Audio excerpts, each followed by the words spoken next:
Forward. Ready to go? All right, everyone, thanks for being here. I know the press release has just gone out, so for clarity purposes, I will read out the squad we've chosen for the upcoming T20 internationals v Sri Lanka and Pakistan. Aaron Finch, captain of course, Ashton Agar, Alex Carey, Pat Cummins, one of our vice-captains, Glenn Maxwell, Ben McDermott, Kane Richardson, Steve Smith, Billy Stanlake, Mitchell Stark, Ashton Turner, Andrew Ty, David Warner and Adam Zampa. That squad has been chosen with a view to the upcoming World Cup in 12 months' time, so it gives them a chance to play together if possible, providing form remains for them all. The idea is, I think there's 20 to 22 T20 internationals between now and the upcoming World Cup. So we feel the squad has a good mix there of top order batsmen, middle order batsmen and plenty of bowlers there that offer a wide variety of difference in our view. So after that, happy to answer any questions. Always hard to squeeze everyone in, but Darcy Short not making the squad. Can he count himself pretty unlucky? Yeah, of course. There is always unlucky people when it comes to selecting any squad or team. And Darcy operates in the area where there's just happens to be Smith, Warner and Finch, and it's probably difficult to squeeze one of those fellows out. Darcy obviously is a standby player at this stage. Is Chris Lynn another one? Chris Lynn, we haven't considered him at the moment. Chris at the moment isn't playing any cricket locally or within Australia. Sure, he's been travelling the world playing T20 cricket. If he performs very well in the Big Bash, the upcoming Big Bash, our season here, of course we can revisit that. Have selectors talked with him at all about that? No, I haven't spoken to Chris at all yet. To be honest, I don't know if he's in the country. How hard is it you want to commit, I guess, to a squad and give them a chance to build some continuity, but then Big Bash is going to be 6 different blokes put their hands up every night.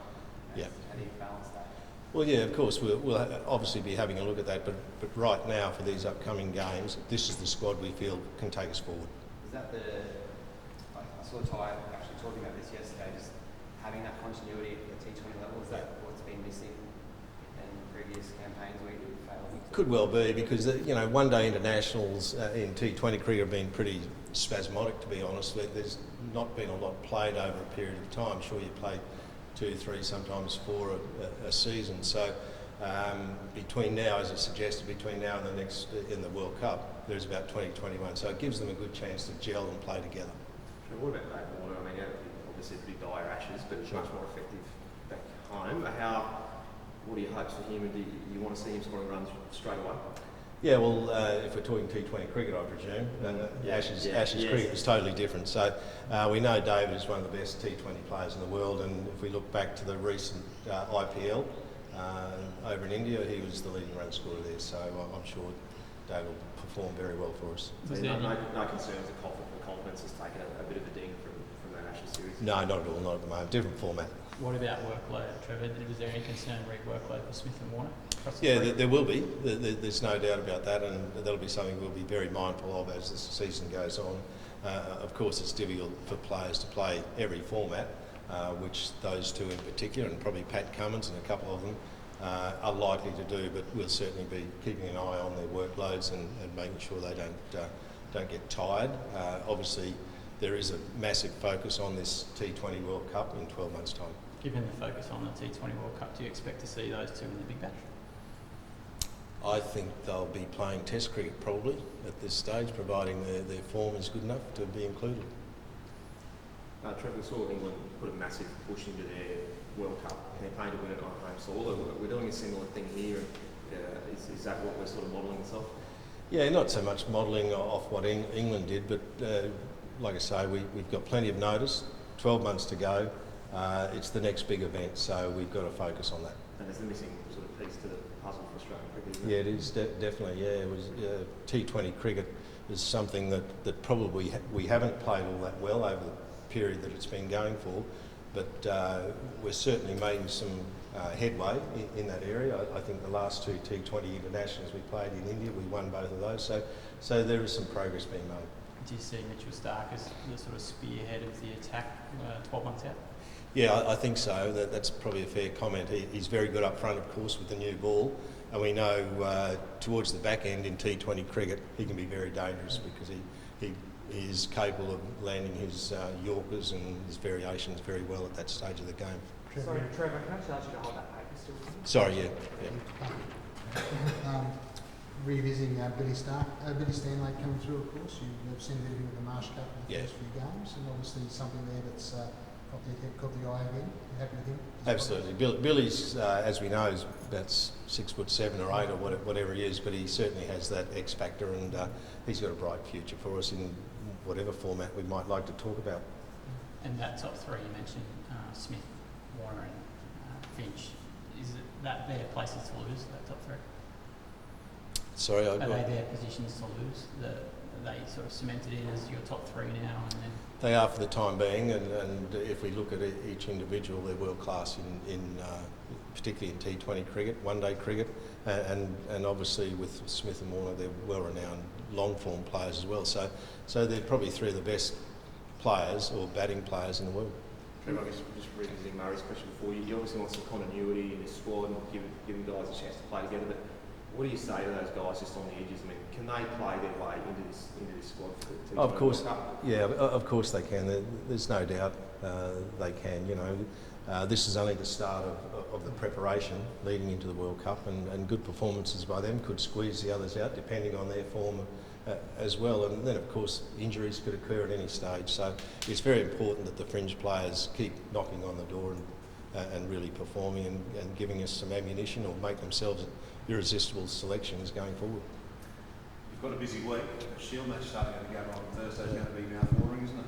Yeah, very much so, yeah. The first few Shield games of the season will be very important leading up to the first Test match as well. You've got a few candidates at the Gabba to watch, especially in that top six, opener all the way down. Yeah. What do they need to do? Who needs to? Yeah, well, it's very important for some of them to perform because I make no bones about it. There is a couple of batting spots or 2 or 3 batting spots up for grabs at the moment. Opener especially. There's a few good ones here in Queensland. Yeah, there's some plenty of openers around the country. It's up to them to perform. what's the situation with Jai Richardson at the moment? You've been happy with how he's travelling? Yeah, his recovery's coming along nicely. He's still not quite 100% with his in the field with his shoulder. His bowling's coming along quite nicely, so it's only a matter of time before he'll be back playing international cricket. I don't have any doubt. And Marcus Stoinis not in the squad. You want to see more from him? Yeah, we certainly do want to see more from him. I think it's no secret that his World Cup performance wasn't what he would have liked, and probably not what we would have liked either. And along with that, his recent T20 internationals haven't been up to what we'd expect out of him as well, so he's missed out. I'll just ask you about the tests again. How much will the Ashes and performances over there weigh into, obviously, Australian conditions, Australian summer? Yeah, as I suggested, there probably is some batting spots up for grabs. There's no doubt about that. And the players certainly know. Those that performed well know. Those that didn't know. So it's really up to them to put some runs on the board or performance on the board to give themselves a chance to be chosen. It's crucial to get the opening head right, isn't it? I mean, that's where it starts. So It certainly is. And I think if you want to relate to the Ashes, it was difficult for both countries. It seemed like it was the hardest place to bat during the Ashes. With the different balls and the pitches and what have you. So the openers on both sides struggled. do you come in with a clean mind then? Like, this is Australia playing Australian conditions, different balls, different pitches. Is that? It certainly is. Yes, slate's wiped clean, of course, but different conditions, of course. But it's nice if we have in-form openers. There's no doubt about that. We'd like to see them all scoring runs to make our job even more difficult. Just to be specific, Trevor, if Warner dips out in their Shield games, is he spotting out? No, I'm not going to comment on that right now. David knows what he has to do. So same with anybody. Same with Marcus Harris. Same with any of the players that played in England. They know that form will be important. Can Usman open for Australia in your He could. We've seen him open before for Australia and has had a fair amount of success there as well. But I think his preferred position is 3, but we know he can do the job in the opening role if we need him to. Everyone's happy? It's closing the door out there. So time to finish what it's on. Thank you. Probably not too many opportunities for walkies over what I thought, but if you need to get an incoming through the door sort of stuff, that would help. Yeah. Watch getting slewed. It's the corner of Just one.